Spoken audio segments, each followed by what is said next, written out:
Would it be okay with you if you came out of here today a little more inspired, confident, able to engender responsiveness with those you work with, achieving higher performance, so that you now have permission to enjoy your life in pursuit of a clear direction? Would that be okay? Well, not so bad. Well, let's see what we can do to get there. Russell Bishop is an internationally celebrated speaker, educator, and author in organizational and personal transformation. Here's the control question. Write this down, put it on the back of your eyelids. What can you do that would make a difference that requires no one's permission other than your own? As senior editor for the Huffington Post, he writes extensively on business and international affairs. Clients include Fortune 500 companies in biotech, information technology, aerospace, and natural resources. As an experienced speaker, he engages audiences with a warm conversational style and a brisk, compelling delivery. So I love to say to anyone in a work setting that's overwhelmed, you're not overwhelmed, you're employed. His presentations are interactive, humorous, and pragmatic. And if you have sticky notes on your computer, there's a blend of technologies. Mr. Bishop offers powerful workarounds that work to entrepreneurial and corporate audiences alike.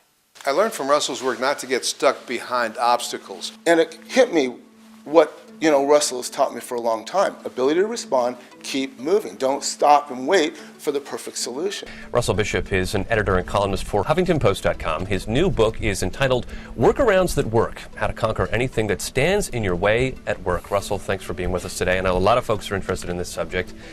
So first of all, tell us what you mean by a workaround. A workaround is simply a way of thinking about what do you do when something gets in the way that prevents you from moving forward. So whether it's personal or at work, it's still going to come down to you. Do you want it to be better? If so, what can you do to make that difference? All right, well, it all sounds like words to live by, whether you're in the workplace or outside of it. I told a story about the steering wheel in a car and how it's easier to turn when the car is moving. In other words, get moving, even if you haven't quite fully decided on the destination or the highway that you're going to take. Get moving, and then you can begin to steer, then you can begin to make things happen. And of course, you can drive around the obstacles. I wrote the Workarounds That Work book, How to Conquer Anything That Gets in Your Way at Work, because in today's environment, people are more overwhelmed than ever before. We've gone through an incredible downturn in the economy, which has lost a lot of jobs. However, we didn't lose a lot of work, just the jobs. That means those left behind have more to do than ever, and they're going to have to work around anything you can imagine to get things done and get them done right. In working with Russell Bishop, I have learned about taking responsibility for myself as well as helping and teaching my clients to do that. In the world of sailing, imagine you're out and the mast breaks. What do? You can blame the manufacturer of the boat for shoddy construction and you're still out there with a broken mast. You can bemoan your fate and why did God put that wind out there now, and you're still stuck. So they call it creating a jury rig or a jerry rig. How do you create a temporary mast that'll get you going? It's not perfect, and one of the aspects of workarounds that work is you don't have to strive for perfection, it's just about direction. So we talk about being directionally correct, not perfectionally correct. Now, have any of you ever been paralyzed because you couldn't get it perfect?